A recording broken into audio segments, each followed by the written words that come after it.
السلام علیکم دوستو، آج ہم آپ کو ایک ایسے شہزادے کا قصہ سنائیں گے جسے قسمت کے چکر نے ایک لٹیرا بنا دیا تھا۔ تو چلیے بغیر کسی دیر کے کہانی شروع کرتے ہیں۔ کئی سو سال پہلے مراکش پر ایک بادشاہ حکومت کرتا تھا۔ نام تھا ابراہیم۔ اس کا ایک ہی بیٹا تھا جس کی پیدائش پر ہی ملکہ کا انتقال ہو گیا تھا۔ بادشاہ کو ملکہ کی موت کا غم تو تھا، لیکن بیٹے کی پیدائش کی خوشی بھی تھی۔ اس نے فوراً اپنے نجومی کو بلایا تاکہ وہ بتائے کہ شہزادے کی قسمت میں کیا لکھا ہے۔ نجومی نے اپنی کتاب کھولی اور علم نجوم کے حساب سے شہزادے کی قسمت کا حال دیکھا۔ جب نجومی حساب کتاب کر رہا تھا تو بادشاہ نے دیکھا کہ اس کے چہرے پر ایک رنگ آتا ہے اور ایک جاتا ہے۔ وہ بار بار کتاب کے صفحے الٹ پلٹ رہا تھا، جیسے اس سے حساب کتاب میں غلطی ہو رہی ہو۔ جب کافی دیر گزر گئی اور وہ کچھ نہ بولا تو بادشاہ کے صبر کی انتہا نہ رہی۔ اس نے پوچھا، جلدی بتائیے، ہمارے بیٹے کی قسمت میں کیا لکھا ہے؟ نجومی نے عرض کیا، بری خبر ہے بادشاہ سلامت، آپ نہ ہی سنیں تو اچھا ہے۔ مگر بادشاہ نے پھر بھی اصرار کیا اور کہا، میں اپنے بیٹے کی قسمت کا حال جان کر رہوں گا، تاکہ اگر وہ کسی مصیبت میں گرفتار ہونے والا ہے تو اسے بچا سکوں۔ کم سے کم یہ تو بتائیے کہ اسے کس چیز سے خطرہ ہے۔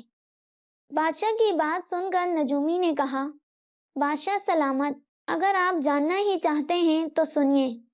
پہلا خطرہ تو یہ ہے کہ آپ کے بیٹے کو شیر کھا جائے گا، اور اگر کسی طرح وہ شیر کے پنجے سے بچ نکلا تو اس کے بعد وہ ہوگا جو میں بتانا نہیں چاہتا، کیونکہ میں یہ منحوس بات اپنے منہ سے نہیں نکال سکتا۔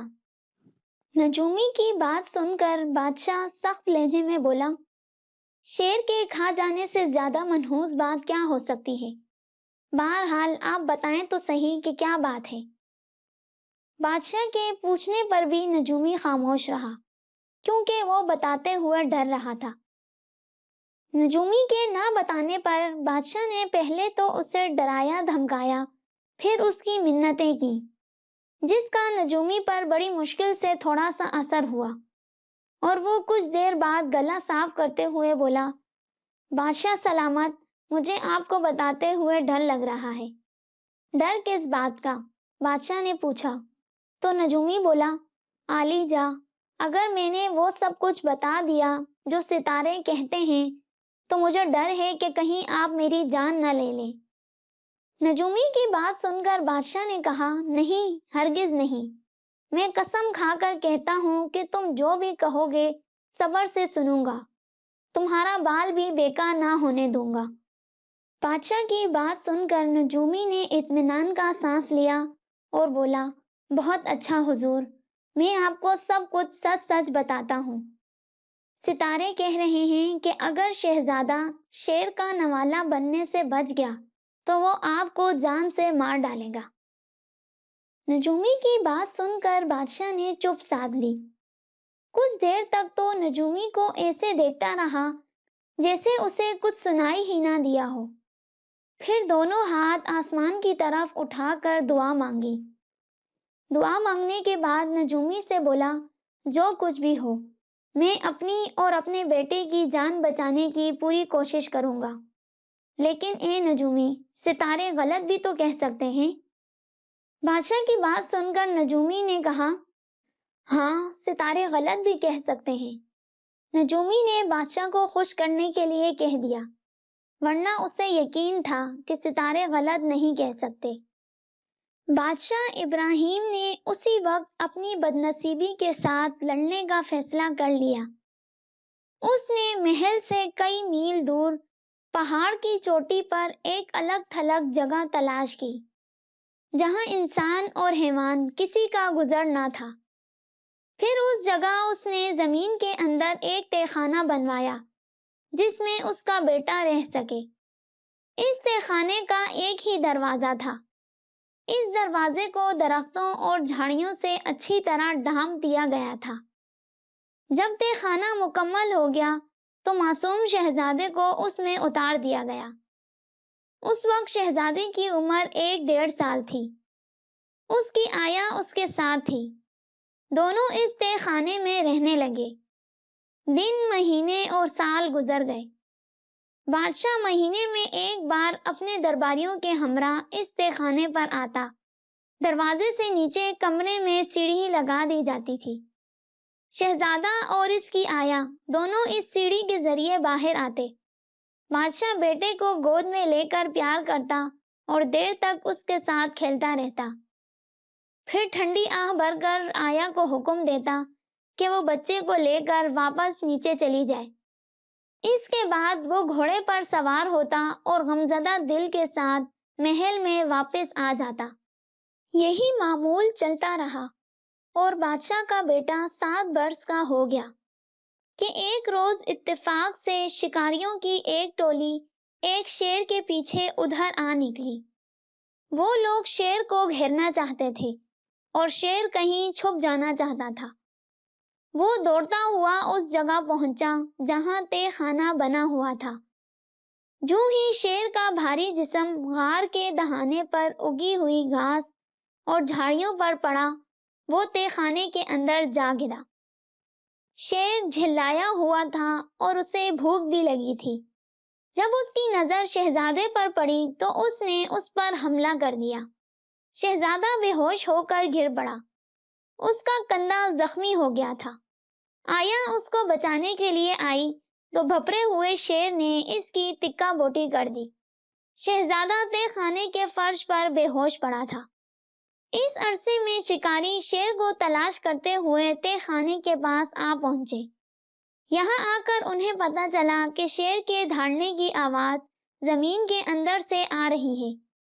انہوں نے نیچے جھانک کر دیکھا تو تہ خانے میں شیر موجود تھا۔ انہوں نے شیر پر پتھروں کی بارش کر دی، یہاں تک کہ اسے جان سے مار دیا۔ پھر انہوں نے رسے کی سیڑھی بنائی اور بڑی ہوشیاری سے تہ خانے میں اتر گئے۔ تہ خانے کی بناوٹ اور سجاوٹ دیکھ کر شکاری بہت حیران ہوئے۔ تہ خانے میں کئی کمرے تھے اور ہر کمرے میں قیمتی قالین بچھے ہوئے تھے۔ چھتوں پر فانوس لٹک رہے تھے۔ کمروں کو اتنے قیمتی سامان سے سجایا گیا تھا کہ پہلی ہی نظر میں پتہ چل جاتا تھا کہ یہ کسی شہزادے کا گھر ہوگا۔ شکاری ہر جگہ کی تلاشی لے رہے تھے اور جو کچھ اٹھا سکتے تھے اس کو لے جانے کے لیے باندھ رہے تھے۔ اچانک ان کو احساس ہوا کہ یہ عورت تو مر چکی ہے مگر بچے میں ابھی سانس باقی ہے اور وہ بے ہوش ہے۔ اس لیے وہ سامان کے ساتھ بچے کو بھی ساتھ لے گئے۔ اس طرح 7 برس کا شہزادہ شکاریوں کے ہاں پہاڑوں میں رہنے لگا۔ اس نے یہاں گھڑ سواری سیکھی اور جانوروں کا شکار کرنے میں مہارت حاصل کر لی۔ ان شکاریوں میں اچھے برے کی تمیز نہ تھی، اس لیے وہ بعض اوقات قافلوں پر حملہ کر کے ان کو لوٹ لیتے اور ان کے مال مویشی ہانک کر لے جاتے۔ ان سب کاموں میں بادشاہ ابراہیم کا بیٹا بھی ان کے ساتھ ہوتا تھا۔ شکاریوں کے ساتھ رہ کر وہ بھی ان جیسا لاپرواہ اور جسمانی طور پر مضبوط ہو گیا تھا۔ وہ نہیں جانتا تھا کہ وہ کون ہے اور کون اس کے ماں باپ ہیں۔ وہ تو شکاریوں میں شکاری تھا اور لٹیروں میں لٹیرا۔ ایک روز شام کے وقت شہزادے اور اس کے دوسرے ساتھیوں نے ایک قافلے پر حملہ کیا۔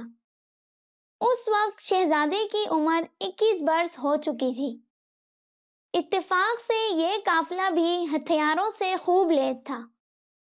قافلے والوں نے ڈاکوؤں کا ڈٹ کر مقابلہ کیا۔ خون ریز جنگ ہوئی۔ شہزادہ زخم کھا کر بے ہوش ہو گیا۔ اگلی صبح جب اسے ہوش آیا تو وہ تنہا تھا۔ قافلے کا کہیں نام و نشان نہ تھا اور اس کے ساتھی بھی کہیں نظر نہ آتے تھے۔ وہ مارے گئے تھے یہ اندازہ لگانا مشکل تھا۔ شہزادہ ہمت کر کے اٹھا۔ اس کے زخموں سے خون رس رہا تھا اور پورا جسم پھوڑے کی مانند دکھ رہا تھا۔ اس نے ارد گرد نگاہ دوڑائی تو دور دور تک کوئی نظر نہ آیا۔ آخر ہمت کر کے وہ اس راستے پر چلنے لگا جدھر سے ایک دن پہلے وہ اور اس کے ساتھی آئے تھے۔ اس کا خیال تھا کہ اس طرح شاید وہ اپنے ساتھیوں سے جا ملے۔ ابھی وہ زیادہ دور نہیں گیا تھا کہ اسے ایک شخص ملا جو کسی خزانے کا کھوج لگا رہا تھا۔ یہ کھوجی بھی عجیب قسم کے لوگ ہوتے ہیں، پگلے دیوانے سے، لیکن ان میں ایک خاص بات ہوتی ہے، وہ یہ کہ یہ لوگ اپنی دھن کے پکے ہوتے ہیں اور چھپے ہوئے خزانوں کی تلاش میں جنگل جنگل صحرا صحرا گھومتے رہتے ہیں۔ ان لوگوں کی مہمیں بڑی خطرناک ہوتی ہیں۔ دبے ہوئے خزانے کو نکالنے کے لیے انہیں زمین کو دور تک کھودنا پڑتا ہے اور کھودتے کھودتے یہ پاتال تک پہنچ جاتے ہیں۔ ان میں سے بعض کو دوبارہ اس دنیا میں آنا بھی نصیب نہیں ہوتا اور بعض اپنی عقل کھو بیٹھتے ہیں۔ بہرحال اس خزانوں کے کھوجی نے جب شہزادے کو دیکھا تو اسے روک کر پوچھا، کہاں جا رہے ہو؟ کہیں نہیں، شہزادے نے جواب دیا۔ کہاں سے آئے ہو؟ کھوجی نے پھر سوال کیا تو شہزادے نے جواب دیا، زمین کے اندر سے، اور پھر اسے اپنی ساری داستان کہہ سنائی، جسے سن کر کھوجی نے خوش ہو کر کہا، اوہ، پھر تو تم میرے کام کے آدمی ہو، آؤ میرے ساتھ چلو، ہم مل کر خزانوں کا کھوج لگائیں گے۔ شہزادہ اس کے ساتھ اس کے خیمے میں پہنچا۔ اس خیمے میں وہ دونوں کئی دن رہے، کھاتے پیتے، گپیں لگاتے اور پھر سو جاتے۔ آخر شہزادے کی صحت ٹھیک ہو گئی۔ اب وہ پھر پہلے جیسا طاقتور ہو گیا تھا۔ ایک دن دونوں خزانے کی کھوج میں پہاڑوں کی طرف روانہ ہوئے۔ وہ گدھوں پر سوار تھے، کھوجی آگے آگے تھا کیونکہ وہی ان رستوں سے واقف تھا۔ آخر یہ دونوں ایک پہاڑ کی چوٹی پر پہنچ گئے۔ ایک خاص جگہ پر رک کر کھوجی نے جیب سے نقشہ نکالا، غور سے دیکھ کر ارد گرد نگاہ دوڑائی، ہر طرف گھوم پھر کر دیکھا، اور پھر اسے تسلی ہو گئی کہ وہ ٹھیک جگہ پہنچے ہیں تو اس نے اپنی چھڑی زمین میں سیدھی گاڑ دی اور کہا، یہاں کھودو۔ پھر دونوں نے مل کر زمین کو کھودنا شروع کر دیا۔ اچانک ان کی کدالیں ایک پتھر سے ٹکرائیں۔ یہ پتھر ایک بہت بڑی سی چکی کی مانند تھا۔ دونوں نے خوب زور لگا کر پتھر کو ایک طرف ہٹایا تو نیچے ایک کنواں نظر آیا۔ کھوجی نے ایک مضبوط سا رسا شہزادے کی کمر میں کس کر باندھ دیا اور ایک موم بتی جلا کر اس کے ہاتھ میں تھما دی اور کہا، اس کنویں میں اتر جاؤ، میں رسے کو ہولے ہولے ڈھیل دیتا رہوں گا، تم تہ خانے میں پہنچ جاؤ تو آواز دینا، میں ٹوکری لٹکا دوں گا۔ میرا خیال ہے کہ کنویں میں اتنا سونا ہے کہ ہم نے 10-12 ٹوکریاں کھینچ لی تو ساری عمر پھر کسی شے کی ضرورت نہیں رہے گی۔ کھوجی کے کہنے کے مطابق شہزادہ کنویں میں اتر گیا۔ خوف کے مارے اس کا دم نکل رہا تھا۔ موم بتی کو جلائے رکھنا بھی ضروری تھا، ورنہ اندھیرے سے کنویں میں کچھ نظر نہ آتا۔ پیندے پر پاؤں لگتے ہی اس نے خدا کا شکر ادا کیا۔ کنویں میں پانی نہیں تھا، پانی کی جگہ سونا بھرا ہوا تھا۔ شہزادے نے زور سے آواز لگا کر کہا، یہاں سونا ہے۔ اسی وقت اوپر سے رسے میں بندھی ہوئی ٹوکری نیچے آئی۔ شہزادے نے ٹوکری کو سونے سے لبالب بھر دیا تو کھوجی نے ٹوکری اوپر کھینچ لی، پھر دوسری ٹوکری اوپر گئی، پھر تیسری، پھر چوتھی، لیکن 5ویں ٹوکری اوپر جا کر واپس نہیں آئی۔ شہزادہ کچھ دیر انتظار کرتا رہا۔ ہر طرف خاموشی چھائی ہوئی تھی۔ اچانک گڑگڑاہٹ سی ہوئی۔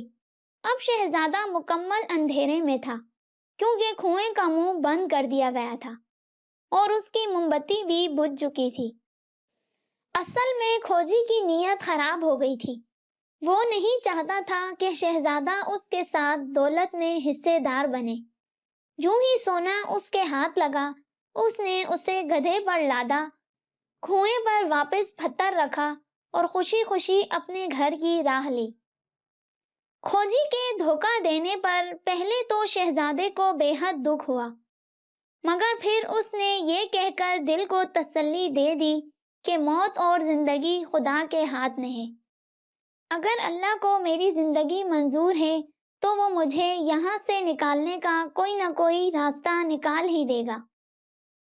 یہ سوچ کر شہزادے کا حوصلہ کچھ بڑھا اور وہ آنے والے وقت سے بے فکر ہو گیا۔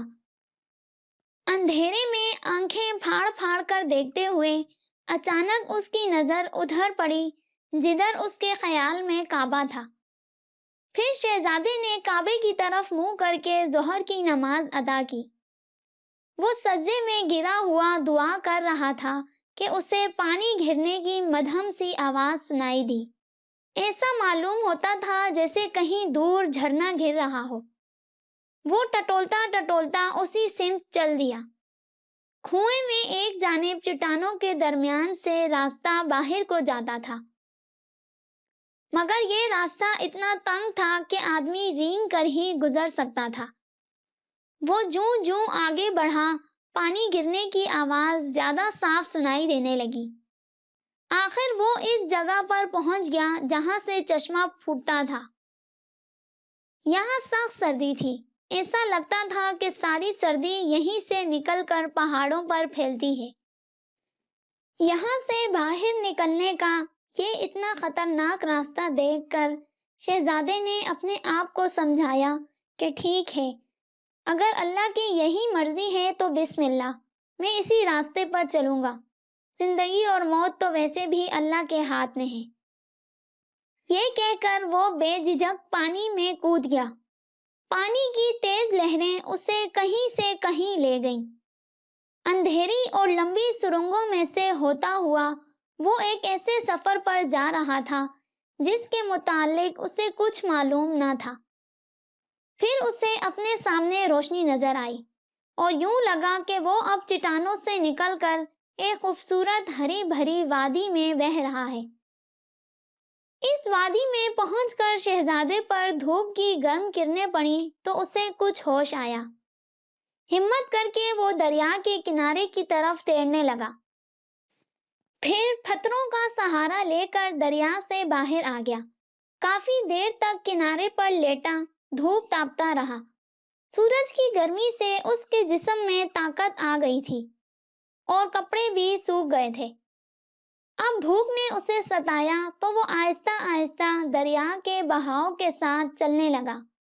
اسے یقین تھا کہ دریا کسی نہ کسی گاؤں یا شہر کے پاس سے گزرتا ہوگا، کیونکہ عام طور پر بستیاں دریاؤں کے کنارے ہی آباد کی جاتی ہیں۔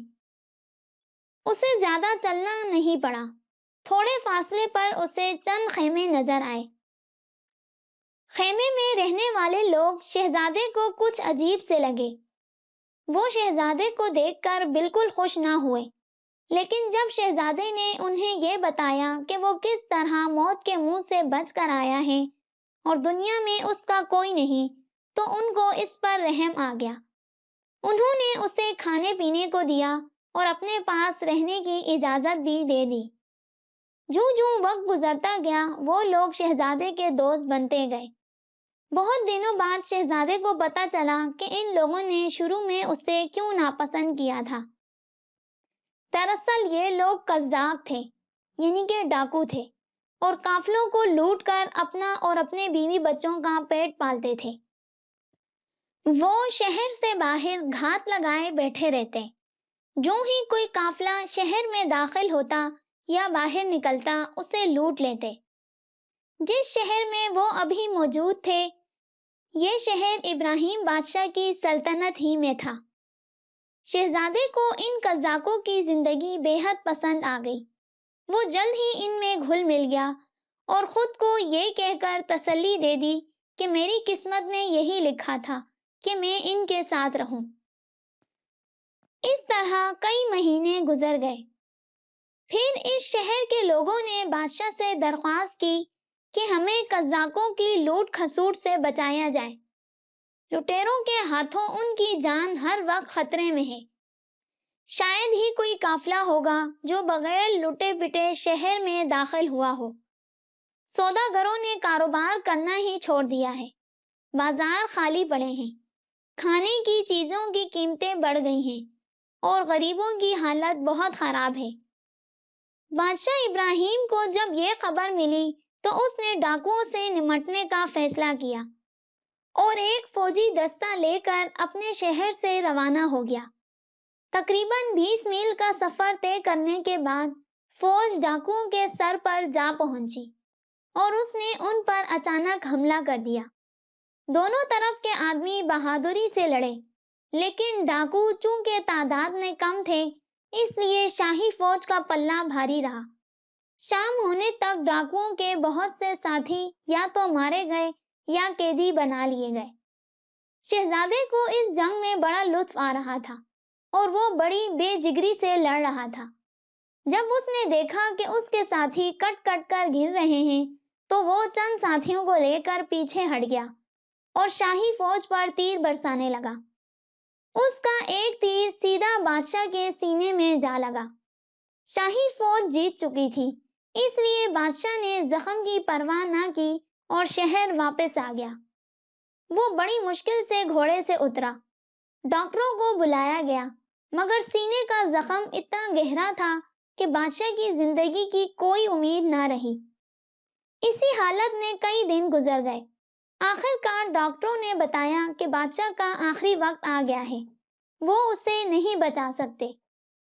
اس موقع پر بادشاہ نے اپنے نجومی کو بلایا اور کہا، کئی برس گزر گئے، تم نے بتایا تھا کہ اگر میرا بیٹا شیر کا لقمہ نہ بنا تو وہ مجھے مار ڈالے گا۔